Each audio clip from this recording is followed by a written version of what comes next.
Welcome to all to the Digital Learning Department of Collegiate Education.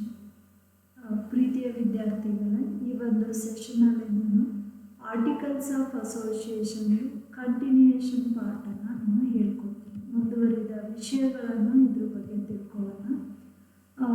Articles of ಅಸೋಸಿಯೇಷನ್ನಲ್ಲಿ ನಾವು content of articles of association, differences between memorandum of association and articles of association, and principle of indoor management and principle of constructive notice. ಈ ಮೂರು ವಿಷಯಗಳಲ್ಲಿ ಸಂಕ್ಷಿಪ್ತವಾದ ಒಂದು ವಿವರಣೆಯನ್ನು ಪಡೆಯುವ ಪ್ರಯತ್ನ ಮಾಡೋಣ. Like memorandum of association, articles of association of a company includes many content. ಹೇಗೆ ಮನವಿ ಪತ್ರ ಹಲವಾರು ಕಂಟೆಂಟ್ಗಳನ್ನು ಹೊಂದಿರುತ್ತೋ ಹಾಗೆಯೇ ಅಂಶಗಳನ್ನು ಹೊಂದಿರುತ್ತೆ. ಹಾಗೆಯೇ ಆರ್ಟಿಕಲ್ಸ್ ಕೂಡ ಹಲವಾರು ಅಂಶಗಳನ್ನು ಹೊಂದಿದೆ. ಅವುಗಳು ಯಾವ್ಯಾವು ಅಂತ ನೋಡೋಣ. Equity share capital of the company. The articles of association include the details about equity share capital of the company, the number of equity shares issued, the nominal value of the share are included in the articles. The preference share capital of the company. If the company issued the preference shares to the public, it mentions the number of preference shares issued and nominal value of each preference share. Allotment of shares, how the allotment is made to the public. Equity allotment ಹೇಗೆ ಮಾಡಿದ್ದಾರೆ, preference share allotment ಹೇಗೆ ಮಾಡಿದ್ದಾರೆ ಅಂತ ನಾವು ತಿಳಿಸ್ಬೇಕಾದ್ರೆ, how many shares allotted to the public.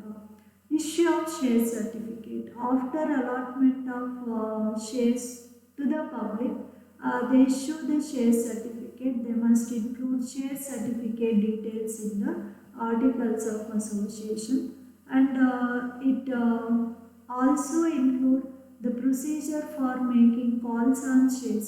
ಯಾವ ರೀತಿಯಲ್ಲಿ, ಯಾವ ವಿಧಾನದಲ್ಲಿ ಷೇರುಗಳ ಕರೆಹಣವನ್ನು ಅವರು ಕರೆ ಮಾಡ್ಬೋದು ಅಂತ ಹೇಳುತ್ತೆ. The lien on shares. ಕಂಪನಿಗೆ ತನ್ನ ಷೇರುಗಳ ಮೇಲೆ ಯಾವ ರೀತಿಯ ಹಕ್ಕನ್ನು ಸಾಧಿಸ್ಬೋದು, ಲೀನ್ ಆನ್ ಶೇರ್ಸನ್ನು ಅಲ್ಲಿ ಇನ್ಕ್ಲೂಡ್ ಮಾಡಿರುತ್ತೆ. And in case of any non payment of allotment money, first call or second call money, the shares must be forfeited from the shareholder and they may reissue. If the shareholder unable to pay the further balance or further payment to be made in first call, second call, etc., he can voluntarily surrender the shares to the company. And what are the procedures to be followed at the time of forfeiture of shares, surrender of shares, reissue of shares also included in the articles, and conversion of shares into stock and stock into shares. ಷೇರುಗಳನ್ನು ಹೇಗೆ stock ಆಗಿ ಬದಲಾಯಿಸೋದು, ಸ್ಟಾಕನ್ನು ಹೇಗೆ ಷೇರುಗಳಾಗಿ ಬದಲಾಯಿಸೋದು ಅಂತ ಹೇಳ್ತಾರೆ. Stock is a bundle of shares. ಷೇರುಗಳ ಒಂದು ಬಂಡಲ್ನ ನಾವು ಸ್ಟಾಕ್ ಅಂತ ಹೇಳಿ ಕರಿತೀವಿ. And provisions are internal rule regarding buyback of shares of the company. ಒಂದು ವೇಳೆ ಕಂಪನಿ ತಾನು ಇಶ್ಯೂ ಮಾಡಿರೋ ಶೇರ್ಸ್ಗಳನ್ನು ಪುನಃ ಅದೇ ಪಡ್ಕೊಳ್ಳೋದಕ್ಕೆ ಹೋದರೆ ಏನು ಬೈಬ್ಯಾಕ್ ಪ್ರೊಸೀಜರ್ ಇದೆ, how the shares of the company should be buyback ಅನ್ನೋದ್ರ ವಿವರಣೆ ಇದೆ. Alteration of share capital of the company.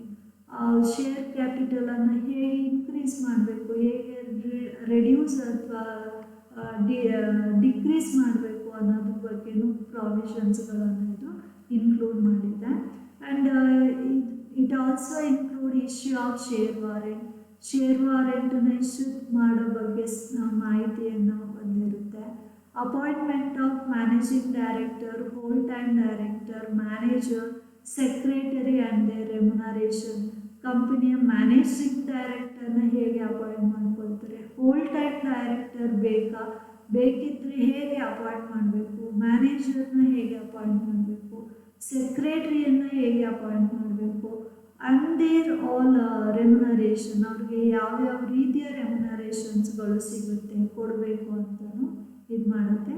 Company meeting and matters relating to the meeting, ಕಂಪನಿಯಲ್ಲಿ ಪ್ರತಿ ವರ್ಷ ನಡೆಯಬೇಕಾದಂಥ ಸಭೆಗಳು, that is shareholders meeting ಇರ್ಬೋದು, ಆಮೇಲೆ ಡೈರೆಕ್ಟರ್ಸ್ ಮೀಟಿಂಗ್ ಇರ್ಬೋದು, ಈ ರೀತಿಯ ಮೀಟಿಂಗ್ಗಳನ್ನು ಯಾವಾಗ ಇರ್ತಾರೆ, ಏನು ಮಾಡ್ತಾರೆ ಅಂತಲೂ ಮಾಹಿತಿಗಳು ಇರುತ್ತೆ.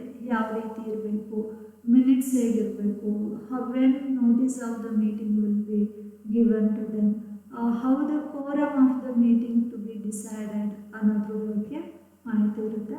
Underwriting commission payable to the underwriter of shares and materialization process in case of sending the share certificate through DMAT account. ಇತ್ತೀಚಿನ ದಿನಗಳಲ್ಲಿ ವಿದ್ಯುನ್ಮಾನದ ರೀತಿಯಲ್ಲಿ ಶೇರ್ ಸರ್ಟಿಫಿಕೇಟನ್ನು ಕೊಡ್ತಾರೆ. ಅದಕ್ಕಾಗಿ ತನ್ನ ಷೇರುಗಳನ್ನು ಅದು ಡಿಮೆಟೀರಿಯಲೈಸ್ ಮಾಡ್ಕೊಳ್ಬೇಕಾಗುತ್ತೆ. ಅದು ಒಂದು ಅಂಶ ಈ ಆರ್ಟಿಕಲ್ಸಲ್ಲಿ ಬಂದಿರುತ್ತೆ. Power of board of directors or manager of the ಕಂಪನಿನೂ ಸಹ ಒಳಗೊಂಡಿರುತ್ತೆ.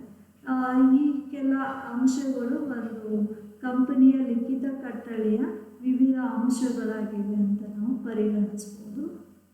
The next is differences between memorandum of association and articles of association. ಕಂಪನಿಯ ಮನವಿ ಪತ್ರ ಮತ್ತು ಲಿಖಿತ ಕಟ್ಟಳೆಗಳ ನಡುವಿನ ವ್ಯತ್ಯಾಸವನ್ನು ನಾವು ತಿಳ್ಕೊಳ್ಳೋದಾದರೆ, Memorandum of Association is considered as a fundamental document. It is called fundamental because without the certificate document called Memorandum of Association, the establishment of company is not possible. Therefore, it is a fundamental document. Articles of Association is called subsidiary document. Which is subsidiary to the Memorandum of Association. Memorandum of Association ಅಲ್ಲಿ ಏನು scope ಇದೆ ಅದರ ಒಳಗಿನ ವ್ಯಾಪ್ತಿಯಲ್ಲಿ ನಾವು ಇದನ್ನು prepare ಮಾಡ್ತೀವಿ. Therefore it is called subsidiary document ಅಂತೇಳಿ ಕರೀತಾರೆ. The memorandum is considered as the charter of the company, ಕಂಪನಿಯ ಚಾರ್ಟರ್ ಅಂತ ಕರೀತಾರೆ.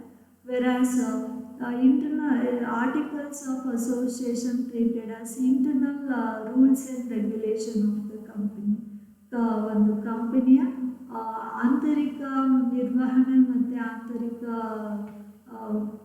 ಪರ್ಪಸ್ಗಾಗಿ ಏನೆಲ್ಲ ರೂಲ್ಸ್ ಆ್ಯಂಡ್ ರೆಗ್ಯುಲೇಷನ್ಸ್ ಇರ್ಬೋದು ಅವೆಲ್ಲವನ್ನು ಇದರಲ್ಲಿ ಇರುತ್ತೆ. ಹಾಗಾಗಿ it is for internal regulations and ಮ್ಯಾನೇಜ್ಮೆಂಟ್ಗೋಸ್ಕರ ಮಾಡಿರ್ತಾರೆ. The differences between Memorandum of Association and Articles of Association also include external and internal affairs of the company. Company ಮತ್ತು ಹೊರಗಿನವರು, ಕಂಪನಿ ಮತ್ತು ಒಳಗಿನ ಎಂಪ್ಲಾಯೀಸ್ ಮತ್ತು ಸಂಬಂಧ ಹೇಗಿರಬೇಕು ಅಂತ ಎಕ್ಸ್ಪ್ಲೇನ್ ಮಾಡುತ್ತೆ.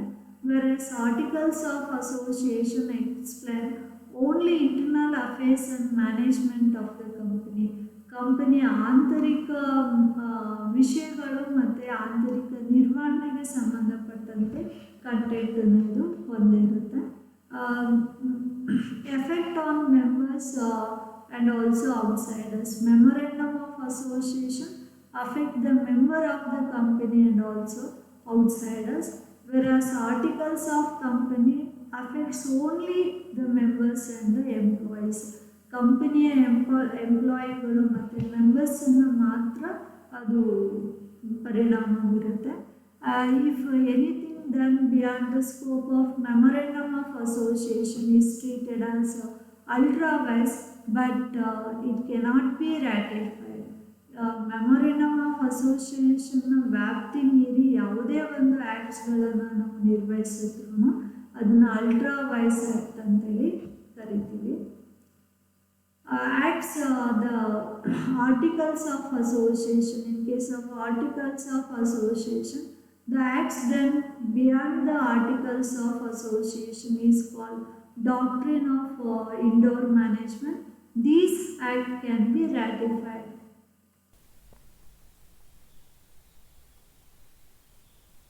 Memorandum of Association is prepared as per the company provision, whereas Articles of Association prepared both as per company law and also Memorandum of Association. ಮನವಿ ಪತ್ರವನ್ನು ಮಾಡಬೇಕಾದ್ರೆ ಕಂಪನಿಯ ನಿಯಮಾವಳಿಗಳನ್ನು ಕಂಪನಿಯಲ್ಲಿ ಆ್ಯಕ್ಟಲ್ಲಿ ಹೇಳಿರೋ ಪ್ರಾವಿಷನ್ಸನ್ನು ನಾವು ಪರಿಗಣನೆಗೆ ತಗೊಂಡು ಪ್ರಿಪೇರ್ ಮಾಡ್ತೀವಿ. ಆದರೆ ಆರ್ಟಿಕಲ್ಸ್ ಆಫ್ ಅಸೋಸಿಯೇಷನ್ ಲಿಖಿತ ಕಟ್ಟಳೆಗಳನ್ನು ಕಂಪನಿಯ ಲಾನಲ್ಲಿ ಹೇಳಿರೋವಂಥ ನಿಯಮಗಳು ಜೊತೆಗೆ ಮೆಮೊರೆಂಡಮ್ ಆಫ್ ಅಸೋಸಿಯೇಷನಲ್ಲಿ ಇರುವಂತಹ ನೀತಿ ನಿಯಮಗಳ ಪರಿಧಿಯೊಳಗಡೆ ಅದನ್ನು ನಾವು ರಚನೆ ಮಾಡ್ತೀವಿ, ಪ್ರಿಪೇರ್ ಮಾಡ್ತೀವಿ. Memorandum of Association can be altered with following the much rules and regulation. ಒಂದು ವೇಳೆ ನಾವು ಕಂಪನಿಯ ಮನವಿ ಪತ್ರವನ್ನು ನಾವು ಬದಲಾವಣೆ ಮಾಡಬೇಕು ಅಂತಂದಾಗ ಅದನ್ನು ಹಲವಾರು ನೀತಿ ನಿಯಮಗಳಿಗೆ ಒಳಪಟ್ಟು ಕಂಪನಿಯ ಲಾಗಳಿಗೆ ಒಳಪಟ್ಟು ನಾವು ಅದನ್ನು ಚೇಂಜ್ ಮಾಡಬೇಕಾಗುತ್ತೆ, ಬದಲಾವಣೆಯನ್ನು ತಿದ್ದುಪಡಿಯನ್ನು ಮಾಡಬೇಕಾಗುತ್ತೆ. When compare to the articles of association, the memorandum of association article is difficult thing, whereas the articles of association can be altered very easily. ತುಂಬ ಸುಲಭವಾಗಿ ನಾವು ರೆಸಲ್ಯೂಷನನ್ನು ಬೋರ್ಡ್ ಮೀಟಿಂಗಲ್ಲಿ ಮಾಡೋದ್ರ ಮೂಲಕ ಆಲ್ಟರ್ ಮಾಡ್ಬೋದು. Among Memorandum of Association and Articles of Association, Memorandum of Association considered as a supreme document, whereas Articles of Association is considered as a secondary and also subsidiary document to the Memorandum. ಕಂಪನಿಯ ಒಂದು supreme document, primary document ಅಂತೇಳಿ memorandum of ಅಸೋಸಿಯೇಷನನ್ನು ಪರಿಗಣಿಸ್ತೀವಿ. Articles of ಅಸೋಸಿಯೇಷನನ್ನು memorandum of ಅಸೋಸಿಯೇಷನ್ದು ಸಹಾಯಕ ದಾಖಲೆ ಅಂತೇಳಿ ನಾವು ಪರಿಗಣಿಸ್ತೀವಿ. When compare to the articles of association, memorandum of association contains very less number of contents. ಸಾಮಾನ್ಯವಾಗಿ ಒಟ್ಟು 7 ಕಂಟೆಂಟ್ಗಳಿರುತ್ತೆ. ಒಂದು ವೇಳೆ ಅದು 1% ಕಂಪನಿ ಆಗಿಲ್ಲದೇನೆ ಇದ್ದರೆ 6 ಕಂಪನಿಗಳಾಗಿರುತ್ತೆ, ಅಥವಾ ಒಂದು ವೇಳೆ ಅದು ಕಂಪನಿ ಷೇರುಗಳಿಂದ ನಿಯಮಿತವಲ್ಲದ ಕಂಪನಿಯಾಗಿದ್ದರೆ ಓನ್ಲಿ 5 ಕಂಟೆಂಟ್ಗಳಿರುತ್ತೆ. ಬಟ್ ಆರ್ಟಿಕಲ್ಸ್ ಆಫ್ ಅಸೋಸಿಯೇಷನ್ದು content compare to the memorandum ಸಾಕಷ್ಟು ಸಂಖ್ಯೆಯಲ್ಲಿ ಇರುತ್ತೆ. In case of any conflict arises among memorandum and also articles of association, we must give the prominence to the memorandum of association. Articles ಮತ್ತು ಮೆಮೊರೆಂಡಮಲ್ಲಿ ಹೇಳಿರೋ ಅಂಶಗಳಲ್ಲಿ ಯಾವ ಅಂಶ ಸರಿಯಾದದ್ದು ಅನ್ನೋ ಒಂದು ಕಾನ್ಫ್ಲಿಕ್ಟ್ ಅರೈಸ್ ಆದಾಗ ಮೆಮೊರೆಂಡಮ್ ಆಫ್ ಅಸೋಸಿಯೇಷನನ್ನು ನಾವು ತುಂಬ ಪ್ರಮುಖವಾಗಿ ಪರಿಗಣಿಸ್ತೀವಿ, because it is regarded as a charter of the company. ಇಷ್ಟು ಪಾಯಿಂಟ್ಸ್ಗಳು ನಿಮಗೆ ಮೆಮೊರೆಂಡಮ್ ಮತ್ತು ಆರ್ಟಿಕಲ್ಸ್ ಆಫ್ ಅಸೋಸಿಯೇಷನನ್ನು ತಿಳಿಸ್ಕೊಡುತ್ತೆ. The next one is principles of memorandum of association and articles of ಅಸೋಸಿಯೇಷನ್ಗೆ ಬಂದಾಗ, doctrine of indoor management and doctrine of constructive notice ಅಂತ ಇದೆ. The doctrine of indoor management is relating to the internal affairs of the company. The public or outsiders of the company must presume that the internal affairs of the company are duly considered by the company management, and in case of company, certain internal affairs of the company should not be made public.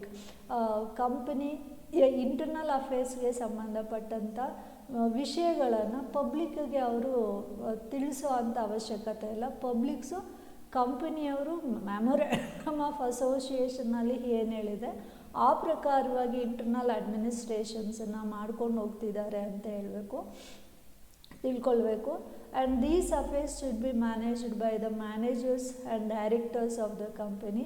It is one of the positive rule with respect to company and also the outsiders. The doctrine of constructive notice, that third parties and outsiders should have the information about the memorandum of association and articles of association of the company. So it is presumed that the outsiders or any third parties of the company who are dealing with the company should have the much awareness about the memorandum of association and articles of association, and this principle is called doctrine of constructive notice. If any person who are dealing with the company are unaware about the content of memorandum of association and articles of association, and thereby they incur any loss or incurs any risk, then it is not to be reimbursed by the company, and it is one of the negative rule in respect of the outsiders or third parties. And these are the reference for further readings. Thank you one and all. Happy learning.